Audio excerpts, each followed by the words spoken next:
मी Shivaji Kamble SK news Latur चॅनलमध्ये आपले स्वागत आहे। आपण एक ताजी आणि महत्त्वाची बातमी पाहूयात।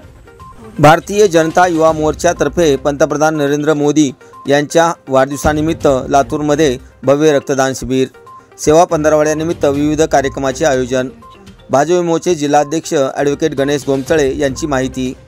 देशाचे पंतप्रधान नरेंद्र मोदी यांच्या वाढदिवसानिमित्त भाजप विमोच्या वतीने सेवा पंधरवडा आयोजित केला आहे।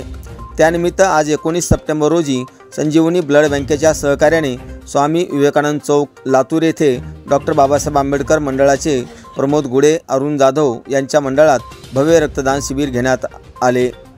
या शिबिराचे उद्घाटन भाजप शहर जिल्हाध्यक्ष देविदास काळे यांच्या अध्यक्षतेखाली लातूरचे तहसीलदार सौदागर तांदळे, वाहतूक शाखेचे पोलीस निरीक्षक गणेश कदम यांच्या हस्ते झाले। यावेळी ॲडव्होकेट दिग्विजय काथवटे यांची प्रमुख उपस्थिती होती। यावेळी भाजप विमोचे जिल्हाध्यक्ष तथा आयोजक ॲडव्होकेट गणेश गोमतळे, मंडळ अध्यक्ष अरुण जाधव यांची प्रमुख उपस्थिती होती। या कार्यक्रमाच्या यशस्वीतेसाठी भारतीय जनता युवा मोर्चाचे डॉक्टर बाबासाहेब आंबेडकर मंडळ अध्यक्ष अरुण जाधव, सरचिटणीस गजेंद्र बोकन, भाजप विमोचे जिल्हा उपाध्यक्ष बालाजी पिंपळे, आकाश बजाज, अरुण ढवळे, राहुल भुतडा, विनय जागते, शीतल पाटील, संतोष तिवारी, पांडुरंग बोडके, बबलू जुगलकिशोर, काकासाहेब चौगुले, अमित पोतदार, दुर्गेश चव्हाण, लखन कावळे, आकाश जाधव, यशवंत कदम, सूर्य राजपूत, किशोर कवडे, विशाल सावंत आदींनी परिश्रम घेतले।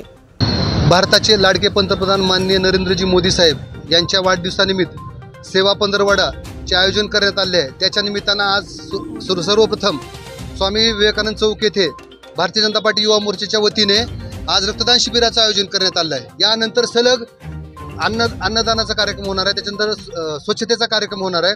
असे विविध कार्यक्रम भारतीय जनता पार्टी युवा मोर्चाच्या वतीनं लातूर शहर अंतर्गत राबविण्यात येणार आहेत। रक्तदान शिबिर निमित्त या कार्यक्रमाचे उद्घाटक मान्य देवदास भाऊ काळे जिल्हाध्यक्ष, त्यानंतर प्रमुख पाहुणे म्हणून आजची उपस्थिती लातूरचे तहसीलदार तांदळे साहेब, सौदागरजी तांदळे साहेब व ट्रॅफिकचे लातूर शहरचे प्रमुख मान्य कदम साहेब हे दोघंही या ठिकाणी प्रमुख पाहुणे म्हणून उपस्थित होते।